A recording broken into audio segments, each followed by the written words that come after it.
হাবু নাপিতের ছেলে, সুতরাং রীতিমতো তার বুদ্ধি। পায়রাগাছির গুণিন ওঝা এই অঞ্চলে প্রসিদ্ধ। সে নাকি মন্ত্র বলে সাপ হতে পারে, বাঘ হতে পারে, কি না হতে পারে। লোহার সিন্দুকে কিংবা বাড়িতে বড় বড় হপসের চপসের কুলুপ লাগানো আছে।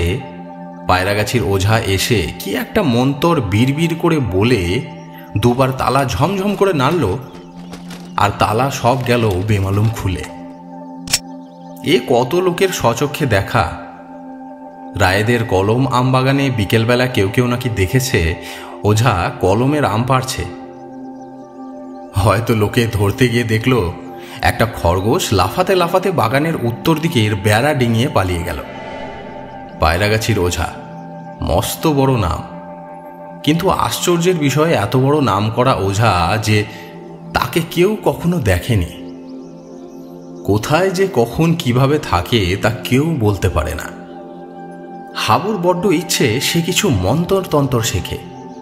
এ তার অনেক দিনের ইচ্ছে। এখন তার বয়স 18-19। যখন তার বয়স 14-15 তখন থেকে সে যেখানেই শুনেছে ওঝা গুণিন এসেছে অমনি তার পিছু পিছু ছুটে গিয়েছে। একবার তাদের পাশের গ্রামের হাই স্কুলে একজন বড় জাদুকর এসে নানা রকম তাসের খেলা, টাকার খেলা দেখালো। একটা তাস বেমালুম গোলাপ ফুল হয়ে গেল। এর মুঠো বাঁধা হাতের টাকা ওর হাতে গেল। এক গ্লাস জল হয়ে গেল মিষ্টি শরবত। তাদের গাঁয়ের 2-4 জন লোকের সঙ্গে হাবু গিয়েছিল খেলা দেখতে। একখানা তাসকে তার চোখের সামনে গোলাপ ফুল হতে দেখে সত্যি সে কি আশ্চর্যই না হয়ে গিয়েছিল। ফেরবার পথে সন্ধে হয়ে এসেছে। ওর কিরকম গা ছমছম করতে লাগলো। কালী স্যাঁকড়া দলের মধ্যে প্রবীণ। হাবু বলল, আচ্ছা কালিজাটা, ওসব কি করে করলে? কালী স্যাঁকড়া একটা তাচ্ছিল্য সূচক ভঙ্গি করে বলল, আহা, ওসব তো সোজা। সোজা? কালিজাটা খুব সোজা। কিরকম সোজা? ওসব মন্তর তন্তরের কাণ্ড। আমিও ইচ্ছা করলে পারি। তুমিও পারো? কেন পারবো না? একদিন করে দেখাবে জ্যাঠা? যা, সময় হলে দেখাবো। ও কিছুই নয়। কালী স্যাঁকড়ার কথায় কিন্তু হাবুর বিস্ময়বোধ দূর হলো না। সে গিয়ে জাদুকরকে পরদিন সকালে পাকড়ালো। সোজাসুজি তাকে জানালো সে ওইসব খেলা শিখতে চায়। সাগরেদ হতে সে রাজি আছে। জাদুকর কলকাতার লোক।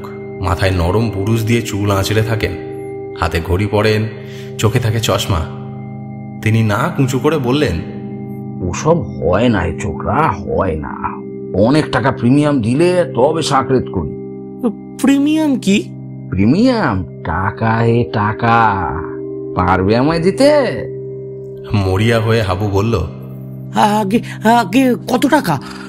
100 পারবে দিতে? আগে না, অত টাকা এখনো একসঙ্গেই দেখিনি। তবে ফিরে যাও, এসব এমনি হয় না। কিছু কম করে নিন না। 200 করে প্রিমিয়াম নি, তোমায় 100 বলেছি। হাবু সেখান থেকে সরে পড়ল। অত টাকার শিখিও দেওয়ার ক্ষমতা তার নেই। জাদুবিদ্যা শেখবার সৌভাগ্য কি সকলের ঘটে? কেটে গেল বছর 3। এই 3 বছরে তার জীবনে নতুন কিছু ঘটল না।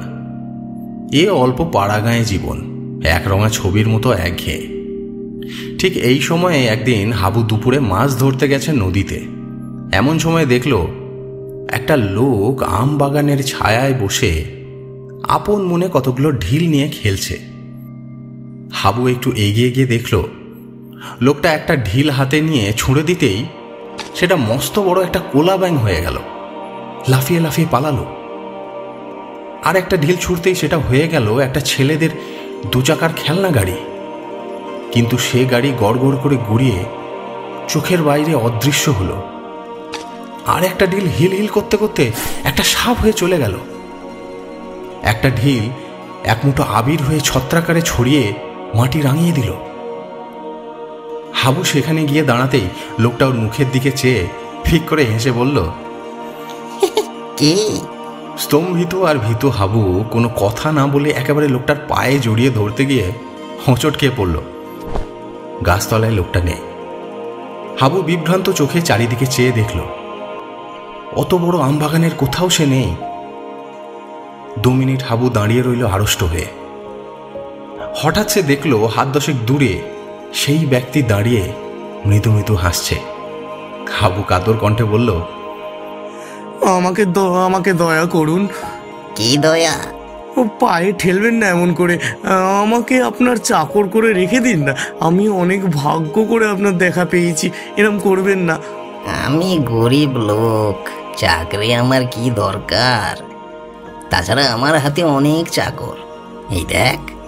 বলেই লোকটা একটা ঢিল গাছের ডালের দিকে অবহেলার সঙ্গে ছুঁড়ে মারতেই ঝড়ঝড় করে একরাশ আম পড়ল। হাবু একেবারে স্তম্ভিত। আম আসে কোথা থেকে এই কার্তিক মাসে? পাড়া গায়ে কোনো গাছে এই সময় আম তো দূরের কথা, আমের বোলও নেই। পাকা আম ঝুড়িখানেক তার সামনে। লোকটা বলল, খাবার জল এই নে। যেমন একটা ঢিল ছোড়া অমনি গাছের গুঁড়ির এক জায়গায় একেবারে ফুটো হয়ে কলের মুখে যেমন জল পড়ে তেমনি জল পড়তে লাগলো। লোকটা হাত নেড়ে ইঙ্গিত করে বলল, খাও ভালো জল। হাবু কাতর সুরে বলল, আমায় দয়া করে সাগরেদ করে রাখুন। কি সর্বনাশ, সাগরেদ? আমি উস্তাদ নই। আমায় দয়া করুন। লোকটা হি হি করে হেসে উঠল। ও কি, মুখের ফাঁক থেকে ঝাঁকে ঝাঁকে লাল নীল বেগুনি রঙের ডানাওয়ালা প্রজাপতি চারিদিকে ছড়িয়ে পড়তে লাগলো। লোকটা কে? এর উত্তর লোকটা দিল। বলল, পায়রাগাছি জানো, উত্তর দিকে। আমার সঙ্গে সেখানে দেখা করো। হাবু হাঁ করে রইল। ইনি তবে পায়রাগাছির সেই গুণিন।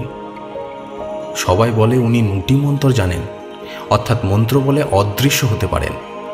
আজ সে নিজে তার প্রমাণ পেয়েছে। হাবু হাত জোর করে বলল, আমায় দয়া করুন আমায়। পায়রাগাছির ওঝা এবার নরম সুরে বলল, শেখাতে পারি নুটি মন্তর, কিন্তু ছোকরা তুমি এ পথে কেন? এ পথে কেবল তারাই আসতে পারে যাদের বাসনা কামনা ক্ষয় হয়ে গেছে। কত লোভের পথ খুলে যাবে দেখো। আচ্ছা রসো, দিচ্ছি তোমায় মন্তরটা শিখিয়ে। কিছুদিন কেটে গেল। হাবু এখন নুটি মন্তর শিখে সম্পূর্ণ অদৃশ্য হতে শিখেছে। সঙ্গে সঙ্গে সে আবিষ্কার করল সে একজন ভীষণ চোর। যে ঘরে যায় ভালো ভালো জিনিস সব চুরি করতে ইচ্ছা হয়। খাবারের দোকানে গেলে ইচ্ছা হয় খাবারের হাঁড়ি ফাঁক করে। সে যে চোর তা সে কখনো জানতো না। একদিন এক বন্ধুর বাড়ি গিয়ে দেখল মস্ত বড় একটা ইলিশ মাছ এনেছে বন্ধুর বাবা। রোয়াকে সেটা পড়ে আছে। বন্ধুর মা ঘরে ঢুকেছেন বঁটি আনতে। ওর লোভ হলো মাছটাকে নিয়ে সে দৌড় দেয়। হাবু ভয়ে তখনই দৃশ্যমান হয়ে গেল।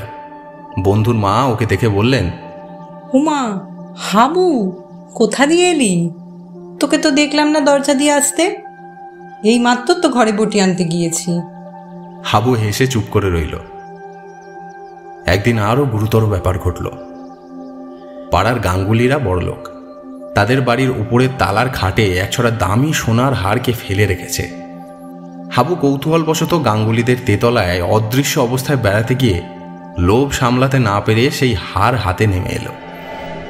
সেও অদৃশ্য, তার কাছে যে জিনিস থাকবে তাও অদৃশ্য। কেউ কিছু টের পেল না।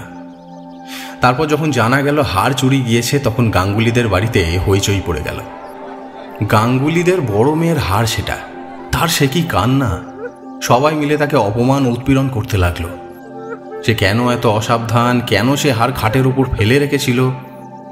অবশেষে সন্দেহ গিয়ে পড়ল এক বৃদ্ধা দাসীর ওপর। তার ওপর শুরু হলো নির্যাতন। পুলিশে খবর দিয়ে তাকে ধরিয়ে দেওয়ার ব্যবস্থাও হতে লাগলো। কিন্তু হাবুর সবচেয়ে অসহ্য হলো গাঙ্গুলিদের মেয়ের সেই হাপুস নয়নে কান্না। মেয়েটির সঙ্গে তার স্বামীর বনিবনাও নেই, বাপের বাড়ি পড়ে থাকে। এমন মেয়ের কোনো মান থাকে না বাপের বাড়ি। বৌদিদিরা একেই তো তাকে দাঁতে পেশেন, তার উপর সে বাপের দেওয়া হাড় ছড়া খুইয়ে ঘোর অপরাধে অপরাধিনী। হাবু অদৃশ্য হয়ে সব দেখছিল। হারও তার পকেটেই ছিল। আর সহ্য করতে না পেরে হাড় ছড়াটা সেই বালিশের তলায় রেখে দিল। সেখান থেকে সেই মেয়েই প্রথম হাড় আবিষ্কার করলো। তখন কি হাসি তার মুখে! তা তো হলো, কিন্তু হাবু পড়ে গেল মহাবিপদে। সে চোর হয়ে গেল শেষ পর্যন্ত। এ কি ভয়ানক প্রলোভনে সে পড়েছে! পদে পদে প্রলোভন, পদে পদে সচ্চরিত্রতার পরীক্ষা দিতে হচ্ছে তাকে। মনের বল ক্ষয় হয়ে যাচ্ছে দিন দিন। লোভ সামলাতে সামলাতে গলদঘর্ম। অদৃশ্য না হয়েও থাকা যায় না, হলেও বিপদ। এ কি সর্বনাশা মন্ত্র! মাসের পর মাস কাটে এই ঘোর অগ্নি পরীক্ষার মধ্যে দিয়ে। হাবু ইতিমধ্যে এক বিয়ে বাড়ির ভাঁড়ারে ঢুকে শেরখানেক সন্দেশ মেরে দিল। পরক্ষণেই জাগল অনুতাপ, তীব্র অনুতাপ। সে কোথায় নেমে চলেছে দিন দিন! পায়রাগাছির ওঝা এই কি সর্বনাশ তার করে গেল! কিছুতেই ভোলা যায় না নুটি মন্তর, কিছুতেই অদৃশ্য হবার প্রলোভন সামলানো যায় না। নুটি মন্তর তার জীবনের অভিশাপ। বছরখানেক এভাবে কেটে গেল। কত খুঁজল পায়রাগাছির ওঝাকে, কেউ সন্ধান দিতে পারল না।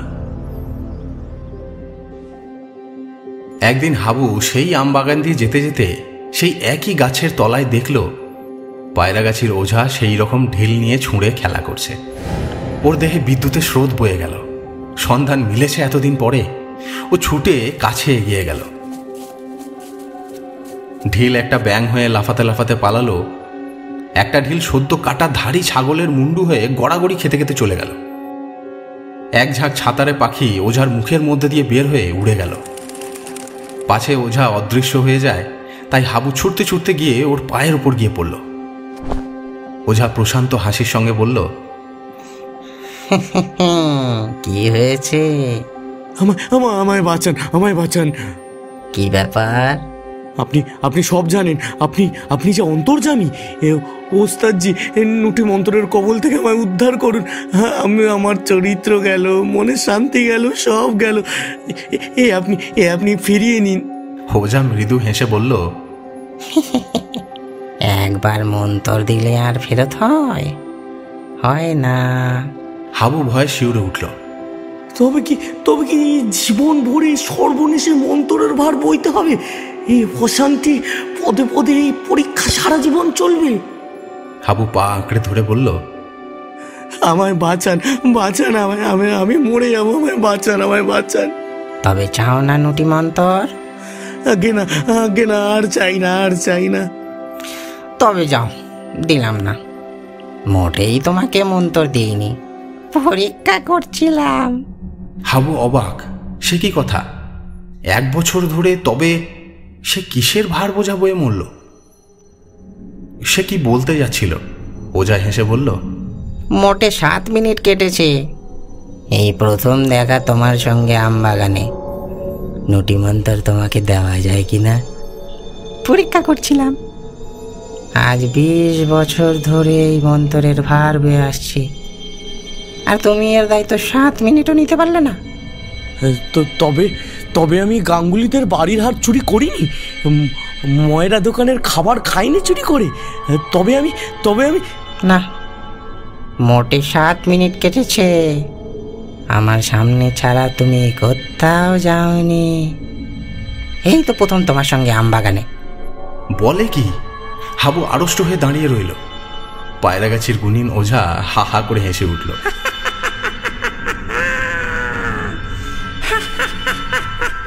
সঙ্গে সঙ্গে এক ঝাঁক চামচিকে তার হাঁ করা মুখের মধ্য থেকে পটপট শব্দে বের হয়ে ইতস্তত উড়ে গেল।